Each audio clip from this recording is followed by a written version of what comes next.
BTech BSc agriculture join అవ్వాలనుకుంటున్నారా? తెలుగు వారు ఎక్కువగా చదువుతున్న యూనివర్సిటీ ఐటీఎం యూనివర్సిటీ గ్వాలియర్.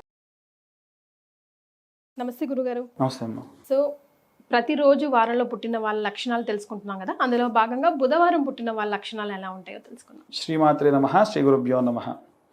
బుధవారానికి ప్రత్యేకంగా విష్ణువారము అంటారు. మనకి ఇదం విష్ణుర్విచక్రమే త్రేదానిదవే సమూఢమస్యం పాగం సురే అని అంటూ ప్రత్యేకంగా బుధవారానికి సంబంధించి బుధుడికి సంబంధించి అధిదేవత ప్రత్యధి దేవత ఈ రెండూ కూడా విష్ణుమూర్తి. చాలామంది విష్ణుమూర్తికి సంబంధించి శనివారం అనుకుంటూ ఉంటారు.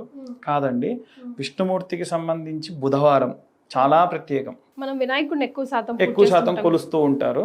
అయితే బుధవారం నాడికి సంబంధించి శాస్త్రపరంగా వేదంలో చెప్పిన విధంగా బుధవారం బుధుడికి సంబంధించి అధిదేవత ప్రత్యేక దేవత విష్ణుమూర్తి. వీరి యొక్క లక్షణాలు కూడా చూస్తే బుధవారం నాడు పుట్టిన వారివి ఇలాగే ఉంటాయి. అంటే ఏదన్నా నిర్ణయం తీసుకోవాలనుకోండి, తొందరపడి నిర్ణయం తీసుకోరు. వాళ్ళ పెద్దల్ని కన్సల్ట్ చేసి, నాన్న నేను ఈ నిర్ణయానికి వచ్చాను, నాకంటే అనుభవం తక్కువ, మీరు అనుభవజ్ఞులు కదా, మీరు చెప్పండి అని అడుగుతారు. ఎంత మంచి ఇది. రాముడి యొక్క లక్షణం కూడా అదే, శ్రీరామచంద్రమూర్తి లక్షణం కూడా అదే. అలాగే ఒకవేళ అమ్మాయిల దగ్గర ఎవరి దగ్గరన్నా మాట్లాడేటప్పుడు ఎంత మేరకు వాళ్ళు లిబర్టీ తీసుకొని మాట్లాడాలి అంతవరకే తీసుకొని మాట్లాడతారు. వీరి యొక్క లక్షణం, శారీరక లక్షణం కూడా ఎలా ఉంటుంది అని అంటే, వాళ్ళ వస్తువు వాళ్ళు తీసుకోవాలన్నా కొంచెం జరగండి, ఎక్స్క్యూజ్ మీ అని అడిగి తీసుకుంటారు. అది వారిదే, ప్లీజింగ్ మైండెడ్. యా. అండ్ వీళ్ళు ఇంట్రోవర్ట్ అండ్ ఎక్స్ట్రోవర్ట్ అంటారు కదండి. బయటికి కనిపించడానికి చాలా ఇంట్రోవర్ట్లా ఉంటారు. ఒకసారి కలిసిపోతే మా వీడేనా ఇట్లా మాట్లాడుతున్నాడు ఏంది అనుకుంటారు. ఎందుకంటే వీళ్ళ లక్షణం అది. అంటే ఒకసారి ఇది నా ప్రపంచం, ఇది నా సామ్రాజ్యం అనుకున్న తర్వాతకి మారిపోతారు, ఓపెన్ అవుతారు. లేకుండా అంత తొందరగా ఓపెన్ అవ్వరు. వీళ్ళు సాధారణంగా ఈ వారంలో పుట్టిన వాళ్ళ లక్షణాలు అలా ఉంటాయి. ఇంకా వీటికి తోడు ఏవైనా పునర్వసు నక్షత్రం కానీ, ఇంకే నక్షత్రమైనా సరే, ఇలా ఆరుద్ర నక్షత్రం కానీ, లేకుంటే ఆశ్లేష నక్షత్రం కానీ, మూలా నక్షత్రం కానీ, ఈ నక్షత్రాలు ఉంటే వీళ్ళు ఇంట్రోవర్ట్గా కనిపిస్తారు.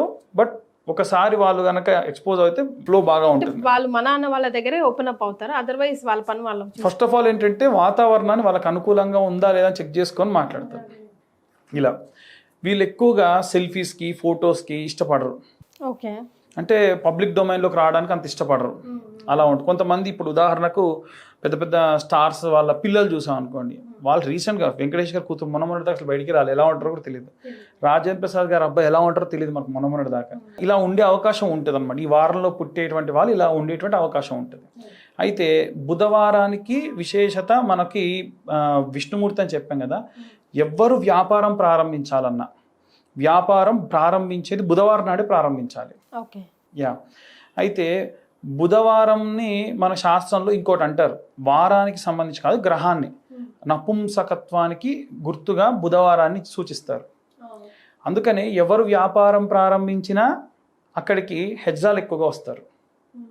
ఎవరైనా సరే జాతకంలో అతనికి బుధుడు బాలేడు అనుకోండి, వారికి ఏమవుతుందంటే వంశాభివృద్ధి ఉండేటువంటి ఛాన్సెస్ తక్కువ ఉంటాయి.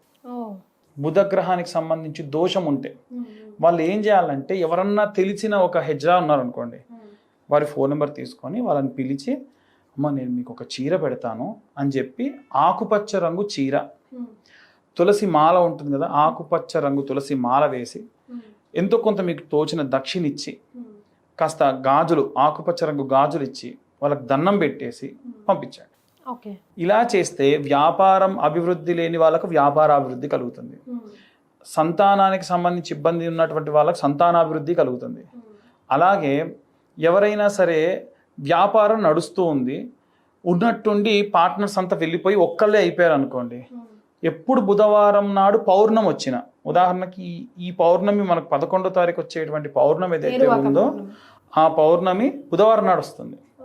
ఆ రోజున విష్ణుమూర్తి ఆలయానికి వెళ్ళి అభిషేకము, స్వామివారికి అర్చన, స్వామివారికి సంబంధించి భోగము అంటారు. భోగం అంటే భోగ్యంగా స్వామివారికి చింతపండుతో తయారు చేసినటువంటి పులిహోర నివేదన చేయాలి. అది వాళ్ళే వండి మడిగా స్వామివారికి నివేదన చేస్తా అంటే, స్వామివారి దగ్గరికి వారికి ఎంత అవుతుందో డబ్బు ఇచ్చి అవి నివేదన చేయమని చెప్పండి. ఇంకా వీలైతే ఎవరికన్నా పంచే అవకాశం వస్తే ఈ చింతపండు పులిహోర ఏదైతుందో మీ చేతితో మీరే తీసి పంచండి. అందుకే మనకు చూడండి గణపతి దగ్గర అధికంగా పంచేటువంటి ప్రసాదం కూడా చింతపండుకు సంబంధించిన పులిహోర ఈ వినాయక చవితులలో పెడుతూ ఉంటారు. ఎందుకు అంటే కారణం అది. కాబట్టి బుధవారానికి ఆ రోజున విశేషంగా ఉన్నటువంటి లక్షణాలకి ఇంట్రోవర్ట్గా కూడా ఉంటారని చెప్పే కదా. నిజంగా వాడికి ప్రాబ్లం ఉందో లేదో తెలవాలి అని అంటే అతను ఎక్స్పోజ్ అయితేనే తెలుస్తుంది, కానీ వీళ్ళు ఇంట్రోవర్ట్ కూడా తెలియదు. కాబట్టి రీసెంట్గా నా దగ్గర జాతకం చూయించుకున్న ఒకళ్ళు ఇదే ప్రాబ్లం, 13 సంవత్సరాల వయస్సు. వాళ్ళు చెప్పకముందే చెప్పి, అమ్మ ఈ ప్రాబ్లమ్స్ రావచ్చు అంటే గురువుగారు ఇదే ప్రాబ్లం, మీకు ఎలా చెప్పాలో అర్థం కావట్లేదు, మా అబ్బాయి ఇలా ప్రవర్తిస్తున్నాడు, కొంచెం అమ్మాయిలా మెసులుకుంటున్నాడు అని అంటే అతను ఏం చేస్తున్నాడు, ఎలా ఉంది, అతనికి సంబంధించినటువంటి అన్నీ చూడండి అమ్మా అని చెప్పి డీటెయిల్స్ అంటే కొంచెం మీరు అబ్జర్వ్ చేయండి. మగవాళ్ళు ఇంకొక మగవాళ్ళతో కూడా అబ్యూజ్ అయ్యేటువంటి అవకాశం ఉంటుంది, ఇంత దారుణంగా ఉంటుంది. బుధవారం రోజు పుట్టిన వాళ్ళకి, బుధవారం నాడు పుట్టినటువంటి వాళ్ళు కానీ బుధుడు బాలేకుండా ఉంటే కూడా జాతకరీత్యా. కాబట్టి చాలామంది ఏమనుకుంటారు ఆడవాళ్ళకి ప్రాబ్లమ్స్ ఉన్నాయి, మగ వాళ్ళకి కూడా ఉంటాయి. కాబట్టి ఇలా ఇబ్బందులు పడకుండా ఉండాలి అని అంటే బుధుడు జాతకంలో బుధుడికి సంబంధించి బాలేకుండా ఉంటే కనుక చూయించుకోవడం మంచిది. ఆ వారానికి సంబంధించి విశేషంగా ఇలా ఈ లక్షణాలన్నీ కూడా ఉంటాయి, ఈ రకమైనటువంటి ఉంటాయి. వారు ఇంకేవైనా సరే రెమెడీస్ చేయించాలంటే సుదర్శన యాగం ఉంటుంది కదా, ఎక్కడ సుదర్శన యాగం జరిగినా లేదా మీ గృహప్రవేశం ఉంది సుదర్శన యాగం కూడా చేయాలండి అని చెప్పి యాడ్ చేయండి. వాస్తు హోమం ఎలాగో చేస్తారు, సుదర్శన హోమం కూడా చేయించండి, లేదన్నా మామూలుగా కూడా చేయించవచ్చు, చాలా మంచిది.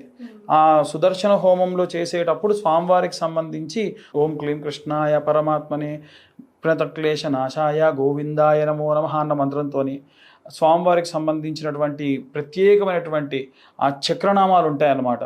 ఓం సంచక్రాయ నమః, ఓం విచక్రాయ నమః అని చెప్పి నామాలు ఉంటాయి. వీటితో ఎప్పుడైతే హోమం చేస్తూ ఉంటారో చాలా చాలా మంచిది. వీరు ఒక మంత్రవేదన చదవాలి అని అంటే ఓం క్లీం కృష్ణాయ వాసుదేవాయ హరయే పరమాత్మనే ప్రణతక్లేశనాశాయ గోవిందాయ నమో నమః డైలీ 11 సార్లు చదువుకుంటే చాలు. ఎవరు చదువుకున్నా మంచిదే, ప్రత్యేకంగా బుధవారం నాడు జన్మించిన వారు ఈ మంత్రం చదివితే చాలా మంచిది. మరి వీరికి కలిసి వచ్చే సంఖ్య అంటూ ఏమైనా ఉందా గురుగారు? 5 నెంబర్ సంఖ్య వీరికి బాగా కలిసి వస్తుంది. బుధవారం పుట్టినటువంటి వారికి వర్ణము విషయానికి వస్తే పీత వర్ణము అంటారు, అంటే గ్రీన్ కలర్. గ్రీన్ కలర్ ఏంటి అని అంటే ఏదైనా ట్రాన్స్పరెన్సీగా మార్చేస్తుంది. అందుకే మరి గ్రీన్ మ్యాట్స్ కూడా వేస్తూ ఉంటారు స్టూడియోస్లో, దాని వెనకాలంతా మళ్ళీ ట్రాన్స్పరెన్సీగా చేంజ్ చేస్తుంది. అలాగే ఎవరన్నా దానం ఇవ్వదలుచుకుంటే పెసలు దానం ఇవ్వాలి. ఒక బుధవారం నాడు లేదా బుధవారం పౌర్ణమి వచ్చిన నాడు పెసలు కనుక దానం ఇస్తే చాలా మంచిది. చాలా సంతోషం అండి, ధన్యవాదాలు.